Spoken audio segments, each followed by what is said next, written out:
नमस्कार, स्वागत है आपका सुरागीलाल न्यूज चैनल के उत्तराखंड बुलेटिन में और मैं हूं आपके साथ गायत्री चौहान। आइए नजर डालते हैं आज की प्रमुख खबरों पर। रुद्रपुर के 3 अलग अलग मामलों में हुई 3 लोगों की मौत। बाइक और ट्रैक्टर ट्रॉली की भिड़ंत में युवती की मौत और युवक हुआ घायल। मुख्य चिकित्सा अधिकारी द्वारा सभी सरकारी अस्पतालों को दिए गए आवश्यक दिशा निर्देश। डीएम ने 1 लाख मत्स्य बीज किए झील में प्रवाहित। मोबाइल झपट्टा मार गिरोह का हुआ पर्दाफाश। अंतर्राष्ट्रीय स्तर पर चयन होने पर अमन नेकी की दीवार ने किया अमन को सम्मानित। पर्स उड़ाने वाले 4 अंतर्राज्यीय पॉकेट मार हुए गिरफ्तार। शराब की महंगी बिक्री पर करे शिकायत, तुरंत होगी कार्यवाही। बीजेपी विधायक विनोद चमोली ने केंद्र सरकार से तीर्थ यात्राओं के लिए की बजट की मांग। पालिका ने ऋषिवेश्वर घाट में चलाया स्वच्छता अभियान। लाइन पास संजय नगर वासियों ने एसडीएम को सौंपा ज्ञापन। अब खबरें विस्तार से। मामला किच्छा कोतवाली क्षेत्र का है, जहां एक वृद्ध महिला को अज्ञात वाहन ने टक्कर मार दी, जिसमें वृद्ध की मौत हो गई। मृतका का नाम बासमती पत्नी कैलाश निवासी प्रयाग फार्म नई बस्ती किच्छा बताया जा रहा है। पुलिस ने शव को कब्जे में लेकर पोस्टमार्टम के लिए रुद्रपुर भेजा है और अज्ञात वाहन की तलाश शुरू कर दी है। वहीं दूसरा मामला रुद्रपुर के पुलभट्टा थाना क्षेत्र का है, जहां एक युवक ने होटल में कमरा लेकर फांसी लगाकर खुदकुशी कर ली। सूचना पर पहुंची पुलिस ने दरवाजा तोड़कर शव को कब्जे में लेकर पोस्टमार्टम के लिए रुद्रपुर भेज दिया है। वहीं तीसरी खबर है ट्रांजिट कैंप थाना क्षेत्र की, जहां रविंद्र नगर वार्ड नंबर 37 के रहने वाले शिवपद मंडल पुत्र सत्यजीत मंडल के द्वारा अपने ही घर में फांसी लगाकर खुदकुशी की। पुलिस ने मौके पर पहुंचकर मृतक के शव को कब्जे में लेकर पोस्टमार्टम के लिए भेज दिया है। रुद्रपुर के एसपी सिटी मनोज कत्याल ने बताया, अलग अलग 3 स्थानों में हुई मौत के बाद सूचना पर पुलिस ने मौके पर पहुंचकर शवों को कब्जे में लेकर पोस्टमार्टम के लिए भेज दिया है। रुद्रपुर से संवाददाता दुर्गेश तिवारी की रिपोर्ट। ये 3 अलग अलग समय पे अलग अलग प्रकरण जो अलग अलग थानों से संबंधित हैं वो नॉलेज में आए हैं लास्ट 2 डेज़ में। और इसमें सबसे पहला एक केस जो है कल प्रकाश में आया था किच्छा थाने में, जहां पर एक वयोवृद्ध महिला है, उनकी डेथ हुई थी। तो उसमें या तो वो हर्ट एंड रन का केस है या उनका बाकी कोई वो खुद भी गिर सकती हैं। उसमें जो हम लोगों ने अभी तक परिवार वालों से बात की, बाकी मृत्यु के सही कारण जानने के लिए और घटनाक्रम जानने के लिए हम लोग पंचायतनामा पोस्टमार्टम की कार्रवाई करा रहे हैं। जो भी फैक्ट्स आते हैं और जो भी तहरीर परिजनों के द्वारा दी जाती है उसके हिसाब से इसमें अग्रिम कार्रवाई की जाएगी। और दूसरी घटना इसमें पुलभट्टा थाना क्षेत्र की है, जहां पे होटल में एक उम्रदराज व्यक्ति के द्वारा इसमें सुसाइड की घटना प्रकाश में आई है। उनके बारे में जानकारी की गई तो किच्छा के रहने वाले ही व्यक्ति हैं वो, और उनका भी बैकग्राउंड की हम लोग जानकारी कर रहे हैं। सुसाइड नोट भी हमें मिला है उनके पास से, उसकी हम लोग वैलिडिटी और बाकी डिटेल्स हम लोग उसमें चेक कर रहे हैं और पंचायतनामे और पोस्टमार्टम की कार्रवाई की जा रही है। उसमें भी एक विवाद भी प्रकाश में आया है, उस पर भी हम लोग जांच कर रहे हैं। और तीसरी घटना जो है ट्रांजिट कैंप थाना क्षेत्र की है, जहां पर एक युवक के द्वारा सुसाइड किया गया है। उसमें भी पंचायतनामा पोस्टमार्टम की कार्रवाई की जा रही है और उनके जो मृत्यु के कारण हैं उसकी जानकारी की जा रही है, जिसके संबंध में परिजनों के भी बयान लिए जाएंगे और जो भी तथ्य पंचायतनामा पोस्टमार्टम में आते हैं उसके हिसाब से अग्रिम कार्रवाई की जाएगी। रविवार की शाम को बरहैनी वन्नाखेड़ा मुख्य मार्ग पर ग्राम चनकपुर की पुलिया के पास ट्रैक्टर ट्रॉली व बाइक की टक्कर हो गई, जिसमें बाइक सवार कचनाल गुसाई काशीपुर थाना ITI निवासी नाजिया खान पुत्री नवी अहमद की मौके पर ही दर्दनाक मौत हो गई, जबकि ग्राम मुंशीगंज स्वार रामपुर निवासी विपिन कुमार पुत्र राम भरोसे को मामूली चोटें आई हैं। वही सूचना पर पुलिस मौके पर पहुंच गई और शव कब्जे में लेकर उसे उप जिला चिकित्सालय पहुंचाया गया। पुलिस ने पंचनामा भरकर शव पोस्टमार्टम के लिए भेज दिया है। वहीं हादसे की सूचना से मृतका के स्वजनों में कोहराम मचा हुआ है। बाजपुर से संवाददाता कुश श्रीवास्तव की रिपोर्ट।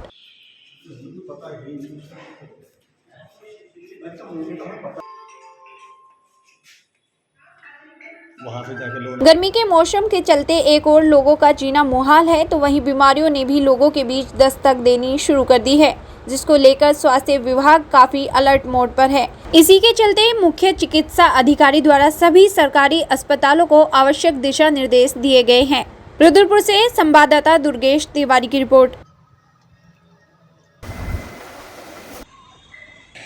कि गर्मी के मौसम के साथ कई बीमारियां हैं, जिसमें मच्छर जनित एक तो रोग हैं, दूसरा जो हमारे पानी से या कंटामिनेटेड खाने पीने से बीमारियां होती हैं, जिसमें डायरिया, डिसेंट्री आपका हो गया, टाइफाइड फीवर हो गया, और ये मलेरिया, डेंगू, चिकनगुनिया, ये आदि जो हैं इस गर्मी के मौसम में ज़्यादा होने की संभावना होती है। इसी को देखते हुए हमने स्टार्टिंग से ही सबसे पहले प्रचार प्रसार का कार्य इसमें किया है। तो हमने न्यूज़पेपर के माध्यम से भी इसमें किया है, सोशल मीडिया के माध्यम से भी हम इसमें जानकारी लोगों को दे रहे हैं, कि ये कैसे ये बीमारी फैलती है और कैसे इससे बचाव कर सकते हैं, और अगर ये बीमारी हो जाती है तो किस तरीके से इसका उपचार करके आप जो है अपनी जान का जो खतरा है उसको टाल सकते हैं। तो इस संबंध में जानकारी लगातार हमें द्वारा दी जा रही है। जहाँ तक हम अपनी तैयारियों की बात करें तो अस्पताल में जो ज़रूरी जो दवाइयाँ हैं, जो ज़रूरी उपकरण हैं या ज़रूरी जो वार्ड की व्यवस्था, बेड की व्यवस्था करनी है, इस संबंध में सबको दिशा निर्देश समय से हमारे द्वारा दे दिए गए हैं और समुचित व्यवस्था जो है सभी के द्वारा दवाइयों को लेकर के या बेड की उपलब्धता हो उसको लेकर के कर ली गई है। हमने गर्मी के मौसम को देखते हुए लू से बचाव के लिए भी जो हमने ज़रूरी सभी को निर्देश दिए थे कि अपने बिजली की व्यवस्था, पावर सप्लाई की व्यवस्था सही रखें, अपने जो बिजली के उपकरण हैं, पंखे, कूलर आदि, इनको भी ठीक करा लें, जो वाटर कूलर है उसकी भी व्यवस्था जहाँ यथासंभव है वहाँ पे उसको कर लें, और जो ज़रूरी जो दवाइयाँ हैं ORS की उपलब्धता, IV फ्रूट्स की उपलब्धता, ये सब हमने निर्देश दे दिए हैं। डेंगू के उसमें सोच निरीक्षण कार्य लगातार हमारी आशाओं के माध्यम से किया जा रहा है, जिसमें लगभग अभी तक 25,000 घरों का सर्वे आशाओं के द्वारा कर लिया गया है, जिसमें 1 लाख के करीब कंटेनर उनके द्वारा चेक किए गए हैं। किसी में भी जो है वो डेंगू के मच्छर का जो लार्वा वो नहीं पाया गया है और अभी तक कोई भी केस डेंगू या मलेरिया का हमारे यहाँ वो रिपोर्ट नहीं हुआ है।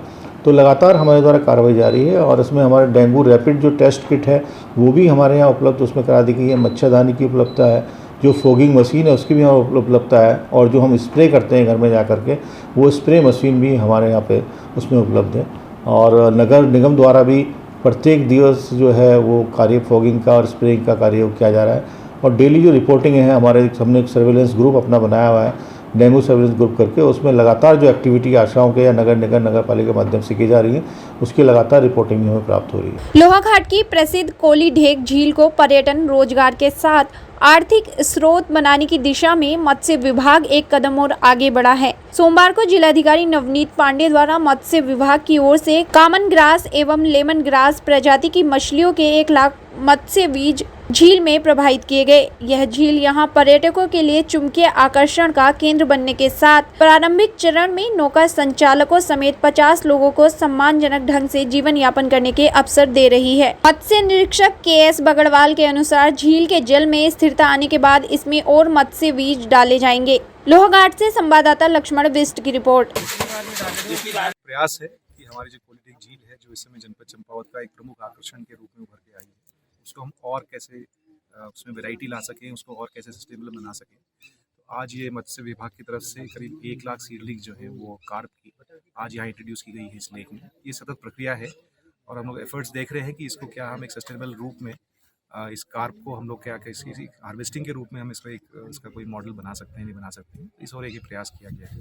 हम लोग प्रयासत है कि इस पर्यटन स्थल में जो भी बेहतरीन सुविधाएं हो सकती हैं उसके लिए स्वदेश दर्शन में इस साइट को टेकअप किया गया है और शीघ्र ही हम लोग एक DPR बनाने जा रहे हैं, जिसमें कि अलग अलग तरह के जो एक्सपीरियंसेस होंगे यहाँ पे कोली ढेक में, वो केवल सिर्फ बोटिंग तक सीमित नहीं होंगे, अन्य एक्सपीरियंसेस को भी इसमें जोड़ा जा रहा है और उम्मीद है कि साहब हम लोग शीघ्र ही इस DPR को क्रियान्वित भी कर सकें। उद्देश्य जो है इस झील की प्राकृतिक सौंदर्यता को बढ़ाना है और इसमें हम डाल रहे हैं कॉमन कार्प, ग्रास कार्प और सिल्वर कार्प मछली।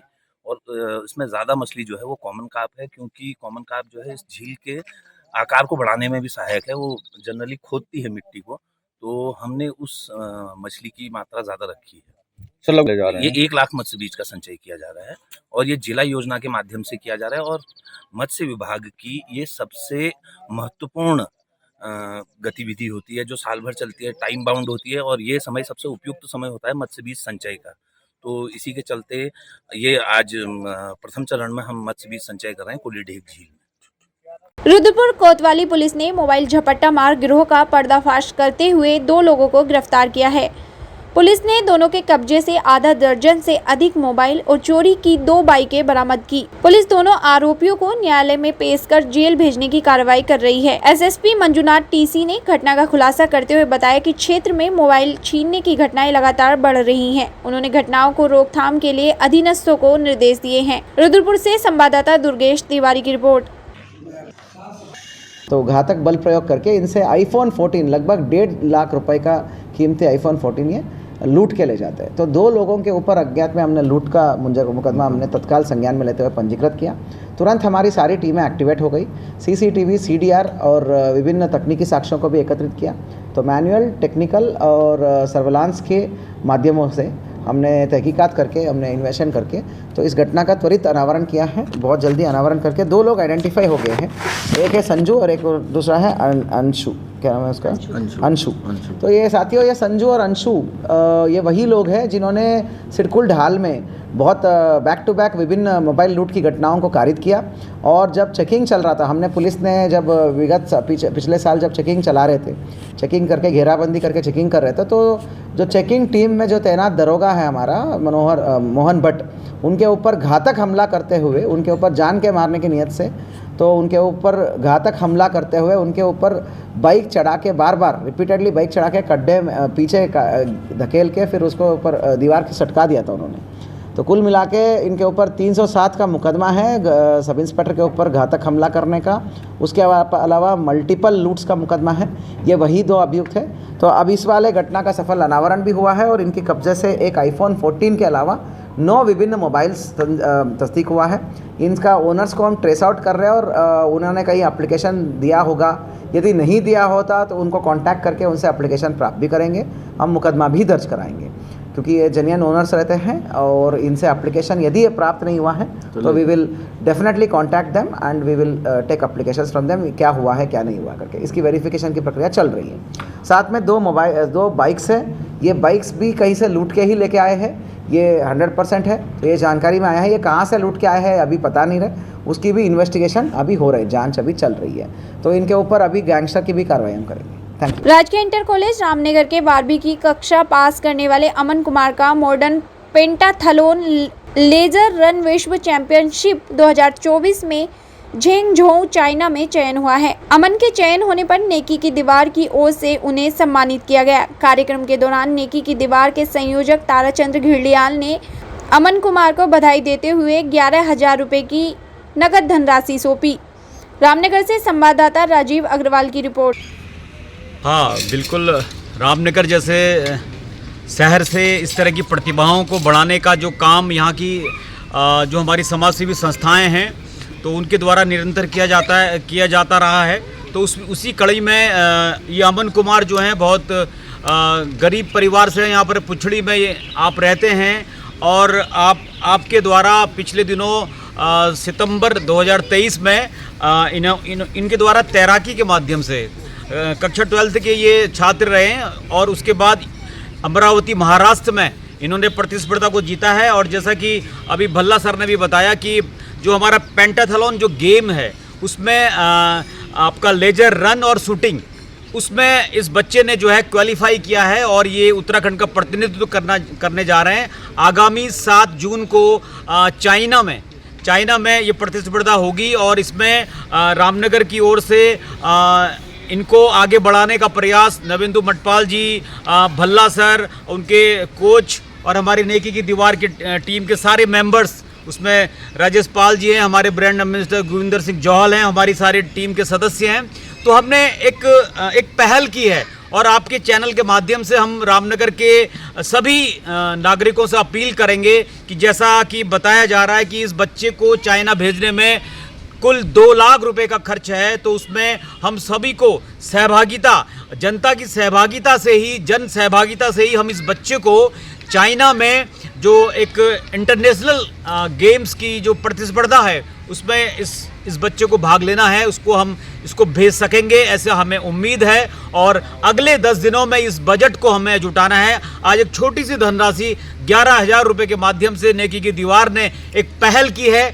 आइए आप भी इस पहल का हिस्सा बने और इस बच्चे को चाइना में भेजकर उत्तराखंड के साथ साथ भारत के नाम को रोशन करने में अपना एक कदम बढ़ाएं, यही हम चाहते हैं। सर मैं मॉडर्न पेंटाथलॉन की तरफ से राष्ट्रीय स्तर पर खेलने गया था महाराष्ट्र अमरावती शहर में।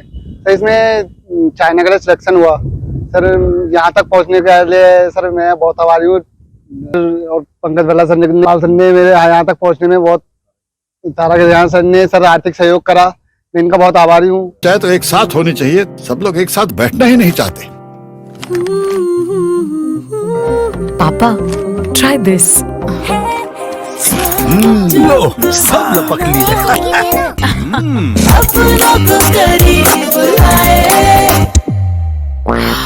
ये क्या हाल कर दिया है रूम का? बस कल से चाय कल से चाय मेरे रूम में। देवरपन नमकीन।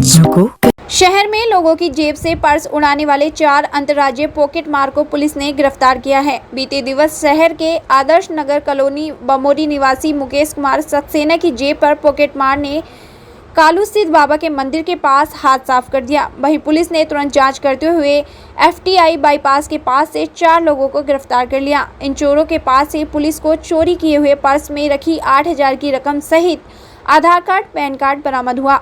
हल्द्वानी से संवाददाता दीपक अधिकारी की रिपोर्ट। देखिए, आने वाले सबसे पहले ये कि आने वाले 2-3 दिनों में और काफ़ी सारे खुलासे होंगे जिनको हमने पकड़ा है। ये एक इंटरस्टेट हमारा पॉकेट मारी का गैंग है। इनका मोडस ऑपरेंडी ये रहता है कि इसमें 2 लोग आगे से कवर करते हैं, जो टारगेट है उसको, एक पीछे से रहता है, और जो एक व्यक्ति है वो इनकी पॉकेट में सेंध लगाता है। इसमें चारों आरोपी जो हैं उसमें से 2 लोग मवाना के रहने वाले हैं, एक मेरठ का है, एक मुजफ्फरनगर का रहने वाला है। इससे पहले भी ये मुजफ्फरनगर, मेरठ ऐसी जगहों पे पहले भी कई सारी आपराधिक वारदातों को अंजाम दे चुके हैं। इनका आपराधिक इतिहास ICS पोर्टल, जो हमारा inter operable criminal justice system portal है, उसके माध्यम से भी चेक कराया जा रहा है, अन्य माध्यमों से भी चेक करवाया जा रहा है। यहाँ पे जो अक्यूज्ड हैं, इन लोगों ने लगभग 10:30 के आसपास हमारे पास सूचना आई थी कि एक व्यक्ति है जो मुरादाबाद से हल्द्वानी के लिए आए थे, कालू साई मंदिर के पास उनकी पॉकेट मार ली थी।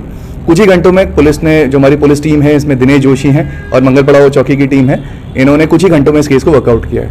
हल्द्वानी और लालकुआ क्षेत्र में नए वित्तीय वर्ष के बाद शराब के बढ़ाए गए दामों की वजह से जमकर ओवर रेटिंग का खेल चल रहा है। लगातार मिल रही शिकायतों के बावजूद अब तक ओवर रेटिंग पर लगाम नहीं लगी है। वहीं जिला प्रशासन द्वारा छापेमारी कार्रवाई भी की गई, इसके बावजूद ओवर रेटिंग में लगाम नहीं लगी है। सिटी मजिस्ट्रेट AP वाजपेयी का कहना है कि नए वित्तीय वर्ष में शराब सभी अनुज्ञापियों को आबकारी विभाग की तरफ से निर्देशित भी किया गया है।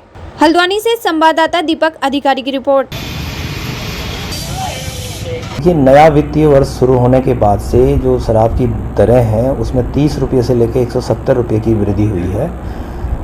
कुछ जो पुराना स्टॉक जितने भी हमारे FL2 हैं उनके माध्यम से FL5 को मिला है, उसको लेकर भी थोड़ा सा लोगों में शंका है, और जितने भी अनुज्ञापी हैं उनको विभाग द्वारा ये निर्देश दिए गए हैं कि वो उस पर नए रेट का स्टिकर लगाएं। कुछ जो पुराना स्टॉक है, चूँकि उस पर पुराने रेट प्रिंटेड हैं, इसको लेकर भी लोगों में शंकाएं पैदा हो रही हैं। उसी को देखते हुए डिस्ट्रिक्ट एक्साइज ऑफिसर को भी ये कहा गया है कि उसके लिए एक क्लैरिफिकेशन वो सामान्य सूचना निकालेंगे।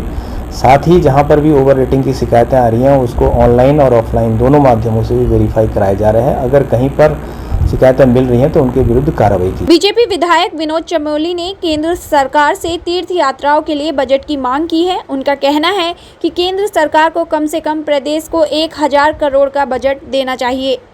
देहरादून से संवाददाता सुनील राज की रिपोर्ट। उत्तराखंड को अगर आप देखते हैं तो हम 1.25 करोड़ की पॉपुलेशन है, लेकिन यदि आप यहाँ फ्लोटिंग पॉपुलेशन के बारे में अगर बातचीत करें तो आपको ध्यान होगा जब कावड़ चला तो 5 करोड़ लोग यहाँ पर आए। ऐसे ही हमारी जो यात्रा है, पिछली बार लगभग 56 लाख लोग तीर्थ यात्री यहाँ पर आए, और उसके अलावा भी विभिन्न पहलू हैं पर्यटन के जिस पर लोग यहाँ पर आए। तो अगर वो संख्या भी काउंट की जाएगी तो 1.5-2 करोड़ से कम वो भी नहीं निकलती है। तो अगर मोटा मोटा अनुमान लगाएं तो 8 करोड़ लोगों को हम 1.25 करोड़ लोगों के उत्तराखंड में प्रतिवर्ष अवधारण सुविधाएँ उपलब्ध कराते हैं। हमारा नया प्रदेश है, छोटा प्रदेश है, संसाधन सीमित हैं। तो मैंने केंद्र सरकार से ये मांग की थी और संगठन में मैंने विषय रखा है कि कम से कम 1,000 करोड़ रुपये प्रतिवर्ष यात्रा व्यय के लिए हमको मिलना चाहिए, और हम भी प्रयास करेंगे कि उस पैसे का उपयोग हम अस्थाई जो अवस्थापना सुविधाएं हैं उनके लिए करें, ताकि आने वाले 8-10 साल के अंदर हमारी व्यवस्थाएं इतनी चाक-चौबंद हो जाएं कि अगर यहाँ पर 2-3 करोड़ भी यात्री अगर एक बार में आते हैं यात्रा के रूप में तो उनको भी कोई असुविधा ना हो। और ये चीज़ हमारे लिए हर साल होना है, क्योंकि कुंभ में भी सरकार पैसा देती है, लेकिन कुंभ 6 साल में 12 साल में होता है, लेकिन हमारे यहाँ यात्रा तो हर साल होती है। तो उस यात्रा के कारण जो हमारे व्यय होते हैं वो बहुत अधिक होते हैं, और उसके कारण हमारे जो रोज़मर्रा के काम हैं उन पर भी प्रभाव आता है, क्योंकि हम सीमित संसाधनों के प्रदेश हैं। इसलिए मैंने ये कहा है कि 1,000 करोड़ रुपया कम से कम, हालांकि इसकी पर्याप्त नहीं है, लेकिन शुरुआत तो कम से कम इसकी हो जाए, तो उस पैसे का हम सदुपयोग करके यात्राओं को और व्यवस्थित कर सकते हैं। अन्यथा हर समय मांगें उठती रहेंगी और हम उसमें पिसते रहेंगे और शायद जितना व्यवस्थाएं लोग चाहते हैं उतनी हो नहीं पाएंगी। तो उसके लिए केंद्र सरकार को मदद करनी चाहिए, ऐसा मेरा मानना है। लोहाघाट नगर के प्रसिद्ध ऋषिवेश्वर शमशान घाट में शवदाह करने आए लोगों के द्वारा काफी ज्यादा गंदगी की गई है। लोगों के द्वारा घाट में अजले शव, अजली लकड़ियों को छोड़कर गंदगी फैलाई गई, जिस कारण घाट में काफी गंदगी जमा हो गई थी। वहीं नगर पालिका लोहाघाट के ईओ पूरन सिंह बोहरा ने मामले का संज्ञान लेते हुए सोमवार को घाट में स्वच्छता अभियान चलाया। वहीं ईओ पूरन सिंह बोहरा ने लोगों से अपील करते हुए कहा, शवदाह करने के दौरान अपने परिजनों का अच्छे से दाह संस्कार करें तथा संस्कार के बाद बचे हुए अवशेषों को नदी में प्रवाहित करें। लोहाघाट से संवाददाता लक्ष्मण बिस्ट की रिपोर्ट।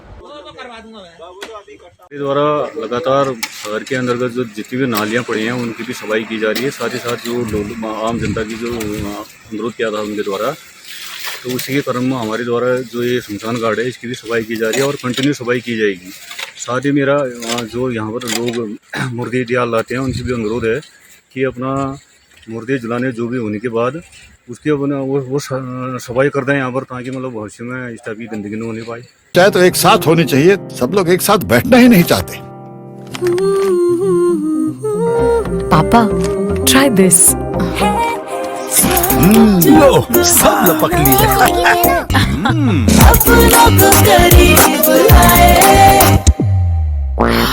ये क्या हाल कर दिया है रूम का? बस कल से चाय मेरे रूम में। देवर पान नमकीन।